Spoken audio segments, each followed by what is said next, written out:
وَكَانَ اللَّهُ بِكُلِّ شَيْءٍ عَلِيمًا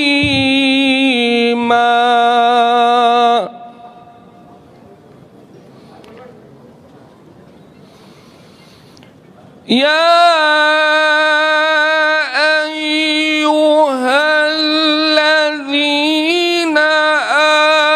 آمَنُوا اذْكُرُوا اللَّهَ ذِكْرًا كَثِيرًا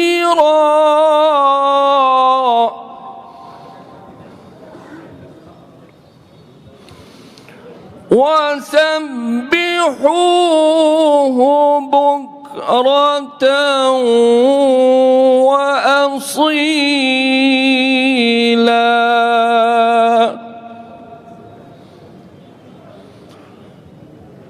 هُوَ الَّذِي يُصَلِّي عَلَيْكُمْ وَمَلَائِكَتُهُ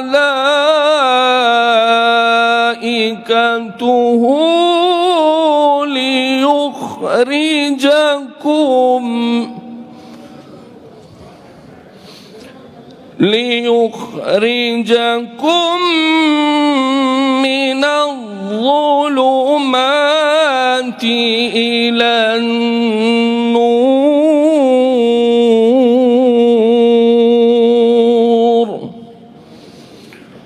وكان بالمؤمنين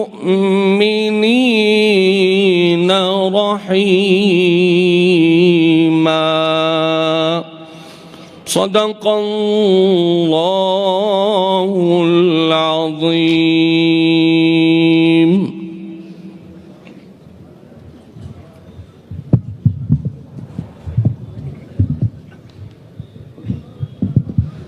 ابھی آپ مولانا حافظ قاری عبدالعلی صدیقی صاحب سے قرآن پاک کی تلاوت سماعت فرما رہے تھے. میں جناب محمد شفیع قادری صاحب سے درخواست کروں گا کہ وہ بارگاہ رسالت مآب صلی اللہ علیہ وسلم میں ہدیہ نعت پیش کرنے کی سعادت حاصل کریں.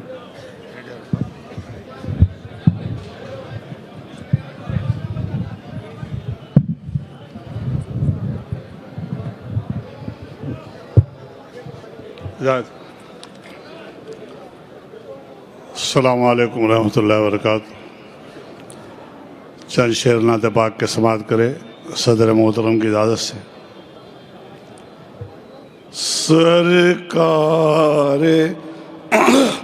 سرکار دو عالم کے رخ پر انوار کا عالم کیا ہوگا جب زلف کا ذکر ہے قرآن میں رخسار کا عالم کیا ہوگا سرکار دو عالم کے رخ پر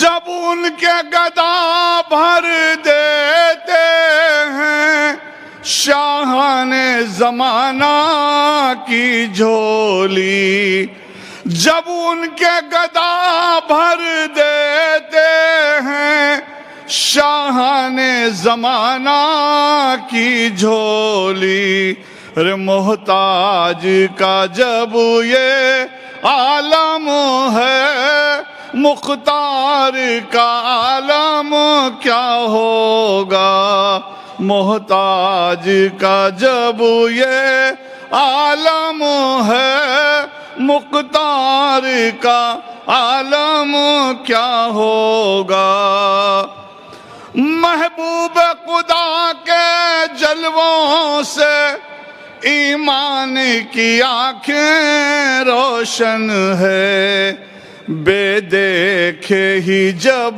یہ عالم ہے بے دیکھے ہی جب یہ عالم ہے دیدار کا عالم کیا ہوگا بے دیکھے ہی جب یہ عالم ہے نام میں ان کے اتنا اثر جی اٹھتے ہیں مردے بھی سن کر ہے نام میں ان کے اتنا اثر جی اٹھتے ہیں مردے بھی سن کر وہ حال اگر خود ہی پوچھیں بیماری کا عالم کیا ہوگا وہ حال اگر خود ہی پوچھیں طیبہ سے ہوائیں آتی ہیں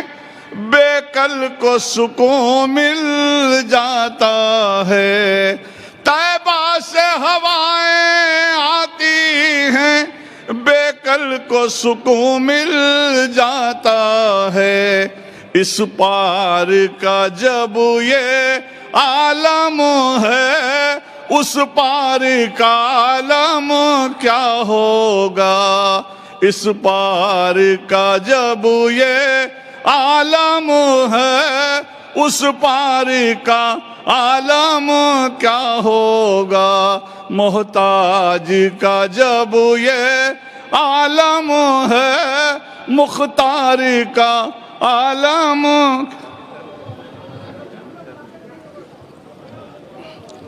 حضرت شیخ احمد شتاری کامل علیہ رحمہ کا کلام صدر محترم کے حکم پر سماعت کریں آپ کونین کی ہیں جان رسول عربی آپ کونین کی ہیں جان رسول عربی دو جہاں آپ پہ قربان رسول عربی دو جہاں آپ پہ قربان رسول عربی جب کبھی یاد کیا تم کو تڑپتے دل سے جب کبھی یاد کیا تم کو تڑپتے دل سے رے مشکلیں ہو گئی آسان رسول عربی مشکلیں ہو گئی آسان رسول عربی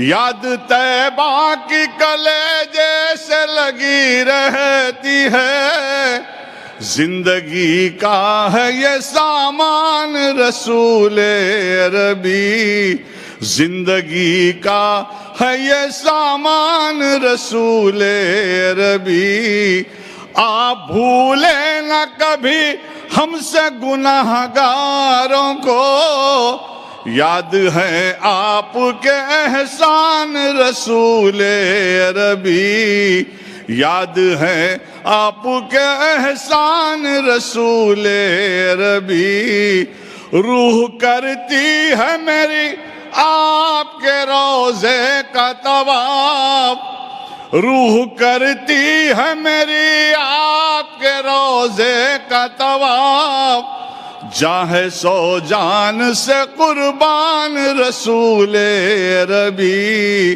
آپ کونین کی ہیں جان رسول عربی مقطع کا شعر آپ کے پائے مبارک ہو سر کامل ہو آپ کے پائے مبارک ہو سر کامل ہو رے مرنے والے کا ہے ارمان رسول عربی دو جہاں آپ پہ قربان رسول عربی السلام علیکم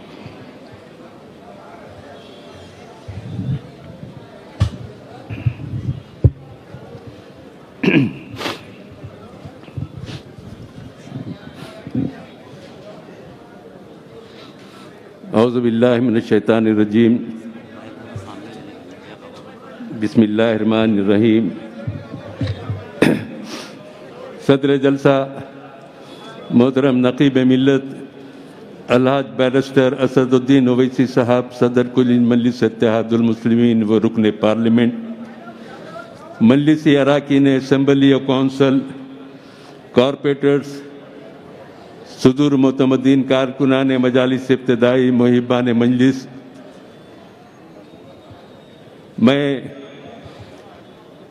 63ویں سال کی تکمیل کی مسرت میں احیاء مجلس کے 63 سال کی تکمیل کی مسرت میں آپ تمام شرکاء کی جانب سے صدر جلسہ نقیب ملت بیرسٹر اسد الدین اویسی صاحب رکن پارلیمنٹ کی خدمت میں مبارکباد پیش کرنے کی سعادت حاصل کرتا ہوں۔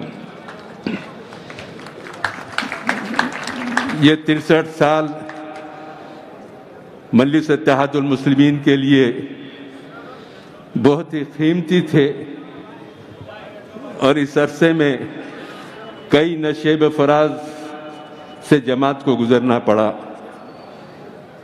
کئی خوشیاں، کئی غم منائے، کئی کامیابیاں حاصل کی گئی، لیکن اللہ کا کرم ہے، سرکار کا صدقہ، اہل بیت کا صدقہ، کہ اللہ تعالیٰ نے کبھی بھی مجلس کی قیادت کے پائے استقامت میں لغزش نہیں آنے دی، بلکہ ثابت قدم سے آگے بڑھتے گئے، کامیابی قدم چومتے گئی، مجلس آگے بڑھتے چلی گئی۔ سب سے پہلے حضرت فخر ملت عبدالواحد اویسی رحمۃ اللہ علیہ، جنہوں نے اس جماعت کے احیاء کا آغاز کیا، ایسے خطرناک بھیانک دور میں جبکہ مجلس کا نام لینے کے لیے لوگ گھبراتے تھے، لیکن وہ آئینی قیادت، وہ ممتاز عالم دین، جنوبی ہند کی عظیم دستگاہ جامعہ نظامیہ سے فارغ ممتاز عالم دین اور شہر کے سرکردہ قانون دانوں میں اپنا ایک منفرد مقام پیدا کرنے والے ممتاز قانون داں اور ایک کامیاب مدبر، جنہوں نے 1958 میں مجلس اتحاد المسلمین کی بنیاد اور اس کے احیاء کا اعلان کیا۔ پہلے جلسے میں 2 آدمی شریک تھے، 100 جلسوں کا اعلان صدر مجلس نے حضرت فخر ملت نے کیا تھا۔ پہلے جلسے میں صرف 2 آدمی شرکت کرے، خوف کے عالم میں کا یہ عالم تھا، لیکن جب 100واں جلسہ ہوا، پھسل بنڈے پہ 100 دن کے بعد 100واں جلسہ ہوا، تو اس جلسے میں 2 لاکھ فرزندان توحید نے شرکت کر کے فخر ملت کی تائید کا اعلان کیا۔ یہ جہد مسلسل کا نتیجہ تھا، بلا ناغہ جلسے منعقد ہوتے تھے۔ اب جب جماعت کا قیام ہوا تو ظالم حکمرانوں نے فخر ملت کو جیل کی صحبتوں میں برداشت کرنے کے لیے نظر بند کر دیا اور شرط یہ رکھی، جماعت کا نام بدلو اور جماعت کو سیاسی جماعت مت بناؤ۔ فخر ملت نے صاف اور واضح طور پہ انکار کیا۔ نتیجہ یہ ہوا، دنیا کی تمام عدالتوں میں اپیل کی گئی، سب طرف سے مسترد ہو گئی، لیکن حکومت وقت نے مجبور ہو کر 11 مہینے کے بعد فخر ملت کی رہائی کا حکم دیا، اور اس 11 مہینے کے عرصے میں کارگزار صدر کی حیثیت سے سالار ملت سلطان صلاح الدین اویسی جماعت کی باغ ڈور کو سنبھالے، گلی گلی، ڈگر ڈگر، نگر نگر، بستی بستی، گاؤں گاؤں پھر کر جلسے کرتے اور مسلمانوں میں سیاسی شعور کو بیدار کیا کرتے۔ آخرکار فخر ملت کی رہائی ہوئی۔ دارالسلام جو حکومت کی کسٹڈی میں تھے، اس کا مقدمہ دائر کیا گیا، 11 سال مقدمہ چلا، اور فخر ملت کی کامیاب وکالت کے نتیجے میں 1970 میں دارالسلام کا فیصلہ مجلس اتحاد المسلمین کے حق میں آیا اور مجلس دارالسلام کو حاصل کی۔ یہ قانونی جد و جہد حضرت فخر ملت کی زندگی کا ایک ایسا موڑ تھا کہ دنیا کے لوگوں نے کہا، اپنی جماعت کی صدارت کو سنبھالتے ہوئے اپنے جماعت کے مرکز کو بازیابی کے لیے حضرت فخر ملت نے جو مقدمہ لڑا وہ دنیا تاریخ میں سنہری الفاظ سے لکھا جائے گا۔ پھر یہ دارالسلام جو کھنڈیر کی حالت میں تھا، اس کو ترقی دی گئی آہستہ آہستہ۔ یہ دارالسلام سیدھے جانب نور محل کی بلڈنگ، جہاں فخر ملت نے دارالسلام پرائمری اسکول کا سنگ بنیاد رکھا اور تعلیمی شعبے میں مجلس اپنی خدمات کا آغاز کیا۔ بڑھتے گیا کارواں 1958 سے 1975 تک فخر ملت کی قیادت میں مسلمانوں کے اندر شعور بیدار ہوا اور مسلمانوں میں اتحاد ہوا، اور جب تبھی الیکشن آتے اس میں مجلس اتحاد المسلمین کو کامیابی نصیب ہوتی۔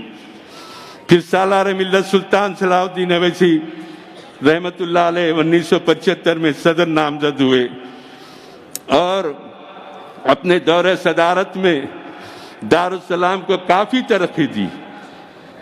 اور پھر سالار ملت فرماتے تھے، حکومتوں سے لڑنا، حکومتوں پہ تنقید کرنا ہی ہمارا مقصد نہیں ہے، ہم اپنے بلبوتے پر اپنے طور پہ بھی کچھ کر کے دکھائیں۔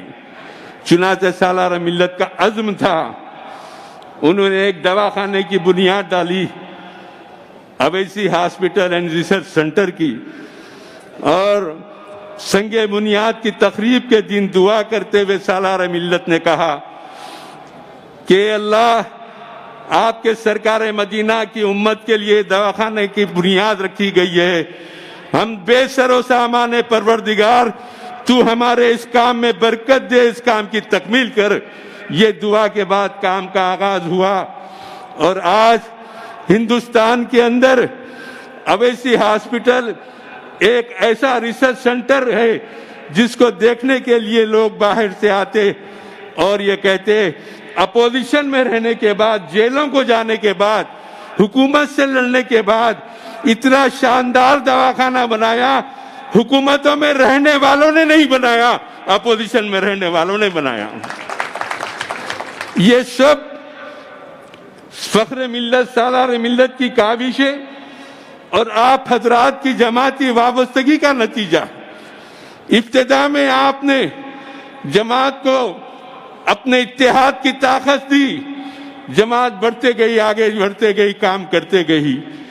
سالار ملت کو سازشوں کا سامنا کرنا پڑا، کبھی اقتدار کی طرف سے انتقام لیا گیا، شہر بدر کیا گیا، حیدرآباد سے کھمم کو بھیجا گیا، پھر شہر بدر کر کے دلی کو بھیجا گیا، پھر جیل میں ڈالا گیا۔ 14 مرتبہ جیل کی صحبتوں میں رہنے کے بعد کبھی سالار ملت کی قیادت میں جنبش نہیں آئی، بلکہ اور نڈر ہو کر بے سر و سامانی کے عالم میں اللہ پہ بھروسہ کر کے اقتدار سے ٹکر لے کر کامیابی حاصل کرنے والی قیادت کا نام سلطان صلاح الدین اویسی ہے۔ کوئی دولت مند نہیں تھا ہمارے ساتھ، کوئی سرمایہ دار نہیں تھا، کوئی ڈگریاں رکھنے والے نہیں تھے۔ شہرت تو یہ تھی جاہلوں کی جماعت، رکشے والوں کی جماعت، جھٹکے والوں کی جماعت۔ لیکن جب ان لوگوں کی خدمات ہوئی تو یقیناً ایک بڑا طبقہ جو ان خدمات سے متاثر ہو کے کہا ہماری بھی اس جماعت کو ضرورت ہے، اور تمام لوگ جماعت میں شامل ہو کر جماعت کو ترقی دینے لگے، جس میں جاہل بھی تھے، قابل بھی تھے، ان پڑھ بھی تھے، پروفیسر بھی تھے، سب نے آ کر ساتھ دیا۔ تو آج ہندوستان میں مسلمانوں کی نہیں، دلتوں کی، پسماندہ طبقات کی، بچھڑے طبقات کی اگر کوئی مظلوموں کی آواز ہے تو آج ہندوستان میں ہر طرف آواز آئے گی کہ کل ہند مجلس اتحاد المسلمین ہے جو تمام مظلوموں کی ترجمانی کرتی ہے۔ آج اللہ کا کرم ہے، سرکار عالم صلی اللہ علیہ وسلم کا صدقہ ہے کہ جماعت اس مقام پر پہنچی۔ نقیب ملت بیرسٹر اسد الدین اویسی صاحب جو اپنی شعلہ بیانی کے ذریعے ہندوستان کے تمام شہروں میں اپنی جماعت کا لوہا منوا چکے اور دن بدن مجلس کی کامیابی کے جھنڈے گاڑتے چلے جا رہے ہیں۔ یہ سب تمہارا کرم ہے آقا کے بعد اب تک بنی ہوئی ہے، یہ سب تمہارا کرم ہے آقا کے بعد اب تک بنی ہوئی ہے۔ جس پر اللہ کی نظر رکھ کر جو کام کرتا ہے اللہ اس کو کامیابی سے سرفراز فرماتا ہے۔ ظاہری اسباب پہ تکیہ کرنے والے کبھی کامیاب نہیں ہوتے بلکہ ناکامی کا سامنا کرنا پڑتا ہے، لیکن ہم اللہ کی قدرت ازرار کی نصرت پر بھروسہ کرتے ہیں اور کام کرتے چلے جاتے ہیں۔ بہرحال میں آپ سے یہ عرض کرنا چاہتا ہوں، بڑی قربانیاں حضرت فخر ملت علیہ رحمہ کی، گھر کا نل کٹ ہو جاتا، لائٹ کٹ ہو جاتی ہے تو سالار ملت تھیلیا میں پانی بھر کے اپنے کھانوں پر تھیلیا اٹھا کے گھر میں پانی بھرتے تھے۔ بہت اذیتیں دی گئی، بہت اذیتیں دی گئی، لیکن اس کے باوجود بھی اللہ جو اللہ کی راہ میں ثابت قدم رہتا ہے اس کو ہی سرفراز فرماتا ہے۔ فخر ملت کہتے تھے کہ مسلمانوں اتحاد زندگی ہے، انتشار موت ہے۔ ہم کو اپنے اتحاد کی طاقت پر اور مستحکم کر کے آگے بڑھنے کی ضرورت ہے۔ سالار ملت فرماتے تھے بغیر مرکز سیاسی کے ہم آگے نہیں بڑھ سکتے، ہم کو چاہیے کہ ہم اپنے مرکز سیاسی کو مستحکم کریں۔ آج ہندوستان کے تمام شہروں میں نقیب ملت کا استقبال ہوتا ہے، اور کیا بوڑھا، کیا جوان، کیا بچہ، کیا خواتین، ہر ایک نے یہ طے کر لیا ہے کہ ہاں اس سرزمین پر ہم کو زندہ رہنا ہے تو ہم کو ایک تنظیم سے وابستہ ہو کر اس کا جواب کرنا اور اس کا مقابلہ کرنا ضروری ہے۔ یہی وجہ ہے کہ آج مجلس اتحاد المسلمین کامیابی کے ساتھ آگے بڑھتی چلے جا رہی ہے۔ میں آپ حضرات سے درخواست کروں گا کہ پہلے سے زیادہ اپنی جماعت کو مستحکم کیجیے۔ ہزاروں لاکھوں محبان مجلس، صدور معتمدین جنہوں نے اس جماعت میں اپنی خدمات کو پیش کرتے کرتے دنیا سے رخصت ہو گئے، لیکن آج ہمارے دل میں ان کا مقام ہے۔ اللہ وہ تمام مجلسی مرحومین کو جنت الفردوس میں جگہ عطا فرمائے، ان کی درجات میں بلندی کرے، اللہ ان کی خدمات کو قبول کرے اور مجلس کو کامیابی سے اللہ سرفراز فرمائے۔ ساتھ ساتھ اللہ کی بارگاہ میں یہ بھی دعا کرتا ہوں کہ پروردگار اکبر اویسی صاحب کو صحت و عافیت عطا کرے، ان میں ہمت و طاقت دیجیے، ان کو مقدمات میں کامیابی عطا کیجیے، اور تمام مجلسی قائدین کی پروردگار حفاظت فرما، تمام مسلمانوں کو خوشحالی سے ہمکنار کیجیے، پروردگار مسلمانوں کی خدمات کو قبول فرمائیے۔ وہ آخر الدعوانا الحمدللہ رب العالمین۔ میں محترم نقیب ملت الحاج بیرسٹر اسد الدین اویسی صاحب صدر مجلس رکن پارلیمنٹ سے درخواست کرتا ہوں کہ آپ سے خطاب فرمائیں۔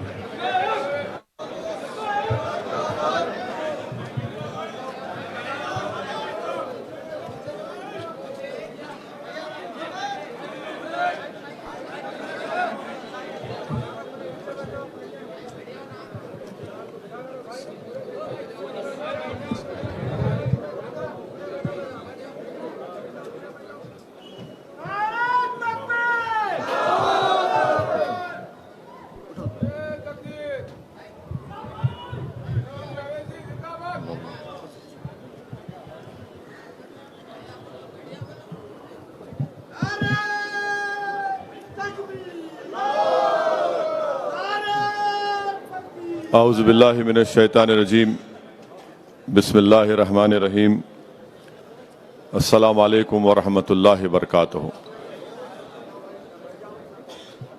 مجلس اتحاد المسلمین کے صدور و معتمدین،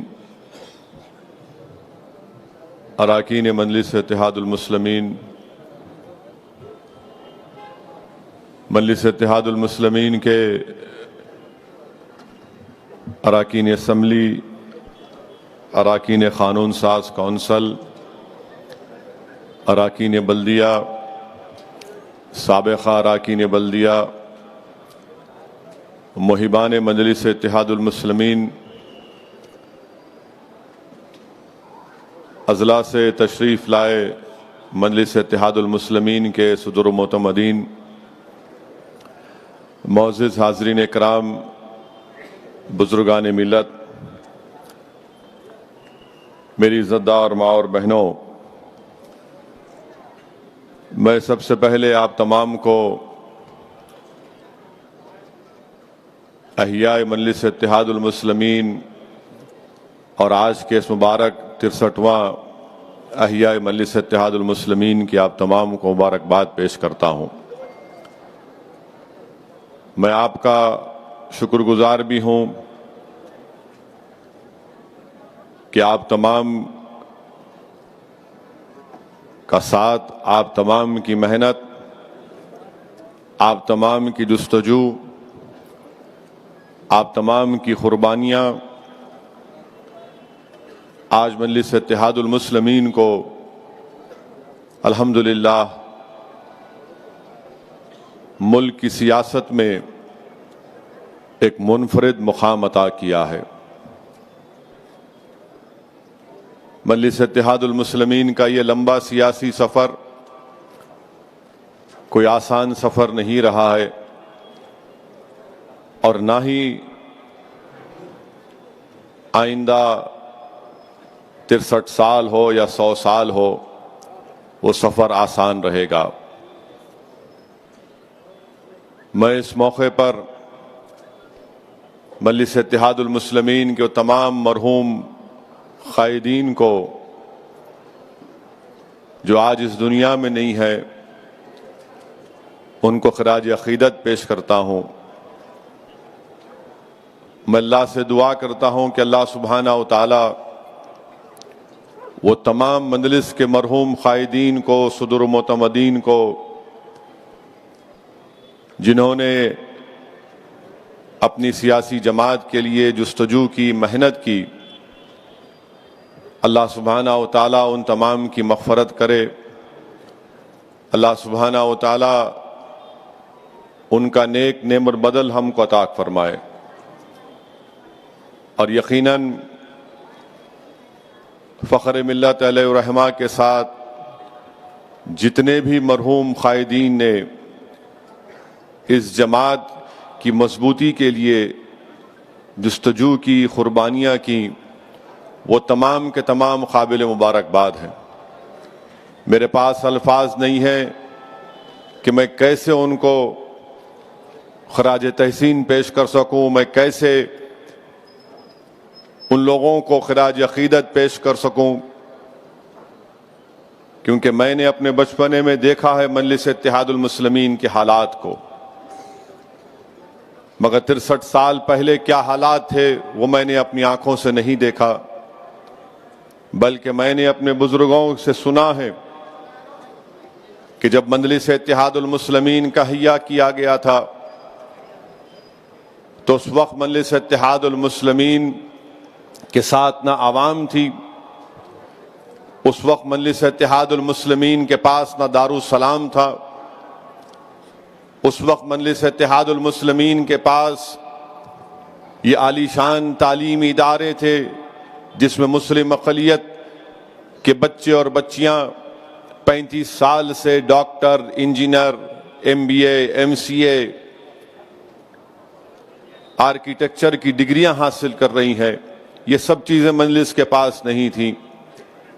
مجلس کے پاس ایک رکن اسمبلی بھی نہیں تھا، مجلس کے پاس ایک رکن بلدیہ بھی نہیں تھا۔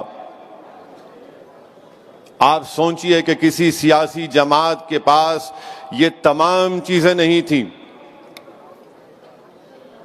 تو یقیناً ان تمام ہمارے مرحوم قائدین کی قربانیاں اور ان کا صدقہ ہے کہ آج ہم یہاں پر ٹھہر کر مجلس اتحاد المسلمین کی کامیابی اور اس کے ایک سیاسی سفر کا جشن منا رہے۔ یہ آسان کام نہیں ہے کسی سیاسی جماعت کے لیے کہ بغیر ایک رکن بلدیہ کے، بغیر ایک دفتر کے، بغیر اراکین کے چند مٹھی بھر لوگ اس جماعت کے احیا کی ٹھان لیتے ہیں، مگر ان کے پاس کیا چیز تھی جو آج ہمارے پاس کم ہوتے جا رہی ہے؟ ان کے پاس ایک جذبہ تھا، اخلاص تھا، بے نفس ہو کر جماعت کے لیے کام کرتے تھے۔ بغیر کسی دنیاوی مقصد کو سامنے رکھے وہ جماعت کی مضبوطی کے لیے کام کرتے تھے، اور وہی جوش اور جنون اور جذبے کی آج ہم کو ضرورت ہے۔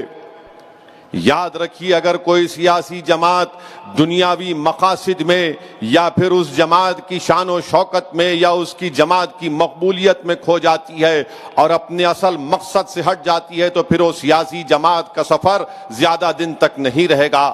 اگر ہم کو اپنے بزرگوں کی قربانیوں کو زندہ رکھنا ہے، ان تمام مرحوم قائدین کو زندہ رکھنا ہے، ان کو مرنے نہیں دینا ہے، تو ان کو زندہ رکھنے کا طریقہ یہی ہے۔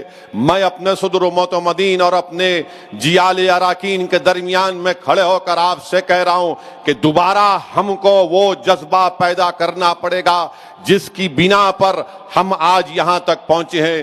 دوبارہ ہم کو اپنی قربانیوں کو جاری رکھنا پڑے گا، دوبارہ ہم کو محنت کرنا پڑے گا، دوبارہ ہم کو اپنی جماعت کو اور طاقت بخشنا پڑے گا، کیونکہ اگر ہم صرف احیاء مجلس کا یہ جشن منا کر صرف زبانی طور پر تقاریر کر کر چلے جائیں گے تو میں یہ سمجھتا ہوں کہ بہت بڑی ناانصافی ہوگی۔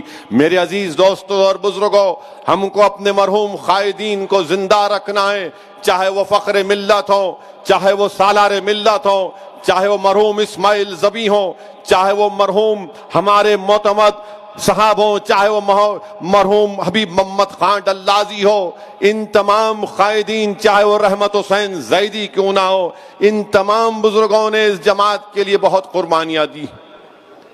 یہ جذبے کو زندہ رکھنا ضروری ہے، یہ جنون کو زندہ رکھنا ضروری ہے۔ یقیناً آپ تمام کی محنت اور جستجو کی بنا پر آج مجلس اتحاد المسلمین نے بھارت کی سیاست میں ایک منفرد مقام حاصل کیا، مگر میرے بولنے کا مقصد یہ ہے کہ ہمارے بزرگوں کی اس عظیم قربانی کو ہم کو رائگاں جانے نہیں دینا ہے۔ میں خود جانتا ہوں کہ مرحوم قائد سالار ملت کے ساتھ رحمت حسین زیدی، مرحوم شیخ محمد اختر اور موجودہ رکن اسمبلی یاقوت پور احمد پاشا قادری ہزاروں کلومیٹر کا سفر سالار کے ساتھ اضلاع کا دورہ کرتے تھے اس جیپ میں۔ میرا بچپنا تھا، میں ان تمام لوگوں کے درمیان میں بیٹھ جاتا تھا۔ میں نے دیکھا ہوں کہ کیسے مجلس کے قائدین نے مشکلات کے دور سے اس جماعت کو مضبوط کیا۔ میرے عزیز دوستوں اور بزرگوں، میرے نوجوان ساتھیوں، میری آپ سے التجا ہے کہ ہم کو اور دوبارہ ایک عہد لینا ہے کہ ہم اس جماعت کے لیے اور محنت کریں گے، مضبوط کریں گے۔ ہم تمام کی شناخت اگر کچھ ہے تو اس جماعت سے ہے۔ یہ اللہ کا بہت بڑا کرم ہے کہ اللہ سبحانہ و تعالیٰ نے ہم تمام کو مجلس اتحاد المسلمین کے ذریعے ہماری ایک شناخت ہم کو دی۔ اللہ نے ہم کو عزتوں سے نوازا، اللہ نے ہم کو دولت سے نوازا، اللہ نے معاشرے میں ہم کو ایک مقام عطا کیا۔ یہ میری تقریر، یہ میرا خطاب، یہ میرے الفاظ عام عوام کے لیے نہیں ہے بلکہ میرے مجلسی اراکین کے لیے ہیں۔ میں آج آپ سے مخاطب ہو کر آپ سے اپیل کر رہا ہوں، کیونکہ ہم کو اور 63 سال نہیں بلکہ انشاءاللہ تعالی جب میں نہیں رہوں گا، جب آپ نہیں رہیں گے، جب ہماری ہڈیاں اس مٹھی میں گل جائیں گی، مگر انشاءاللہ یہ جماعت آباد رہے گی، یہ دارالسلام انشاءاللہ تعالی صبح قیامت تک آباد رہے گا۔ یہ دارالسلام سے صدائیں جو نکلیں گی وہ تمام مظلوم عوام کے لیے ایک ہمت اور حوصلہ دلائیں گی۔ میں نہیں رہوں گا، تم نہیں رہو گے، مگر جو وقت اللہ نے ہم کو دیا ہے ہم مظلوم عوام کے لیے جستجو کریں گے، ہم غریبوں کے حق کے لیے لڑتے رہیں اور لڑتے رہیں گے، ہم ناانصافیوں کے خلاف صدا احتجاج بلند کرتے رہیں گے۔ ہم یہ نہیں دیکھیں گے کہ ہمارے سامنے اقتدار کی کرسیوں پر بیٹھنے والا وقت کا فرعون ہوگا، نمرود ہوگا، یزید ہوگا، بلکہ ہم یہ دیکھیں گے کہ کیا ہم میں اتنی طاقت ہے، اتنا اخلاص ہے کہ ہم سچ کو بیان کر سکیں ان تمام ظالموں کے سامنے۔ وہ پیغام ہم کو ملا تو ہمارے مرحوم قائدین کی طرف سے ملا کہ کیسے ایک رکن اسمبلی سالار ملت اس وقت کے آندھرا پردیش کی اسمبلی میں کامیاب ہو کر جا کر اپنی دلائل کے ساتھ، اپنی گرجدار آواز کے ساتھ، اپنی پوری طاقت کے ساتھ مظلوم عوام کی آواز کو اٹھاتا تھا۔ تو لوگ یہ پوچھتے تھے اس وقت کے کانگریس کا زور تھا، کانگریس کا غلبہ تھا کہ آخر کون ہے یہ شخص جو ایک ہو کر موٹر سائیکل پر اسمبلی کو آ کر مظلوم عوام کی آواز کو اٹھاتا ہے، مظلوموں کے انصاف کا مطالبہ کرتا ہے۔ میرے عزیز دوستوں اور بزرگوں، اگر ہم کو سالار ملت کو، فخر ملت علیہ الرحمہ کو اور ان تمام کے ساتھ جن ذمہ داروں نے اپنا وقت لگایا، جستجو کی، ان کی قربانیوں کو رائے گاہ اگر جانے نہیں دینا ہے تو آج یہ وقت ہے، ملک کے حالات ایسے ہیں کہ ہم کو دوبارہ اپنے بزرگوں کی ان قربانیوں کو زندہ کرنا پڑے گا کہ کیسے مرحوم فخر ملت علیہ الرحمہ نے جیل کی صحبتوں کو برداشت کیا مگر رائے حق سے منہ نہیں موڑا۔ 11 مہینے فخر ملت علیہ الرحمہ کو جیل میں ڈال دیا گیا، آپ کے اکاؤنٹس کو فریز کر دیا گیا، آپ کے گھر کے پانی کو کٹ کر دیا گیا، آپ کے بچوں کو، اولاد فخر ملت علیہ الرحمہ کو اپنے سکول میں، چاہے محبوبیہ عالیہ سکول میں تعلیم حاصل کرتے تھے، ان کو وہاں پر جا کر اپنے پینے کے پانی کا انتظام کرنا پڑتا تھا۔ یہ آج ہم کو جو چیز ملی ہے میرے عزیز دوستوں اور بزرگوں، ہم کو ایک امانت کے طور پر یہ جماعت کی خدمت کا ہم کو موقع ملا ہے۔ میں آپ سے صرف یہی گزارش کر رہا ہوں کہ ان لوگوں کی قربانیوں کو ہم کو رائے گاہ جانے نہیں دینا ہے۔ ہم کو محمد غوث کو بھی یاد رکھنا ہے کہ کیسے ظالموں نے محمد غوث کو شہید کر دیا۔ یہ کون محمد غوث ہے جو کانگریس کے دور میں کانگریس کا غلبہ تھا، کانگریس کی توتی بولتی تھی، اس وقت ملے پلی کے اس علاقے میں محمد غوث مجلس اتحاد المسلمین کے پرچم کو بلند کرتا تھا۔ میرے عزیز دوستوں اور بزرگوں، ہم اللہ سے ہی دعا کرتے ہیں کہ اللہ سبحانہ و تعالی آپ میں اور مجھ میں اور تمام اراکین مجلس اتحاد المسلمین میں اللہ وہ قوم اور ملت اور مظلوم عوام کی خدمت کے جذبے کو اللہ زندہ رکھے، وہ اللہ اس کو اور مضبوط کرے۔ ہم بے خوف ہو کر اپنی جماعت کے پیغام کو اس ملک کے کونے کونے تک لے کر جائیں گے۔ مجھے یہاں پر یہ بات کہنا ضروری سمجھتا ہوں کہ مجلس اتحاد المسلمین کے احیاء کے ایک جلسے میں اسی دارالسلام میں، جب دارالسلام مجلس اتحاد المسلمین کو حاصل ہوا، فخر ملت علیہ الرحمہ اپنے وقت کے ایک بہترین وکیل بھی تھے، انہوں نے اس کیس کو جیتا اور دارالسلام کو حاصل کیا۔ دارالسلام کو حاصل کرنے کے بعد فخر ملت علیہ الرحمہ نے اسی دارالسلام سے، اسی مقام سے تقریر کرتے ہوئے کہا تھا کہ میری آنکھیں دیکھ رہی ہیں کہ تمہارا ایک رکن پارلیمان ہوگا ہندوستان کی لوک سبھا میں، میری آنکھیں دیکھ رہی ہیں کہ تمہارے تعلیمی ادارے قائم ہوں گے، میری آنکھیں دیکھ رہی ہیں کہ تمہاری آواز بھارت کے مظلوم عوام کی دل کی آواز بن جائے گی۔ اللہ سلامت رکھے اس مجاہد کو جس کی دور اندیشی اور جس کے قلب نے، جس پر اللہ نے بہت بڑا کرم کیا تھا، ان تمام چیزوں کو دیکھا اور انہوں نے محنت کی، جستجو کی، قربانیاں دیں، مصائب اور مشکلات کو ان تمام ساتھیوں نے اس کا استقبال بھی کیا، اس کو قبول بھی کیا، صبر بھی کیا، مگر اپنے جذبے کو، اپنے حوصلوں کو پست ہونے نہیں دیا۔ تو آج یہ حالات وطن عزیز میں ہیں۔ آپ جانتے ہیں کہ بھارت میں ہر مظلوم عوام اپنی آواز کو اٹھانا چاہتا ہے۔ آج وطن عزیز میں ہر مظلوم عوام کو، چاہے مسلمان ہو، دلت ہو، عیسائی ہو، سکھ ہو، آدیواسی ہو، آج وہ چاہتا ہے کہ میری آواز کو سنائی جائے، میری آواز کو سنا جائے، میرے مسائل کو حل کیا جائے۔ وہ میجورٹیرین فارم آف ڈیموکریسی سے گھٹن محسوس کر رہا ہے، کیونکہ ہمارے ملک کی ڈیموکریسی، پارلیمانی نظام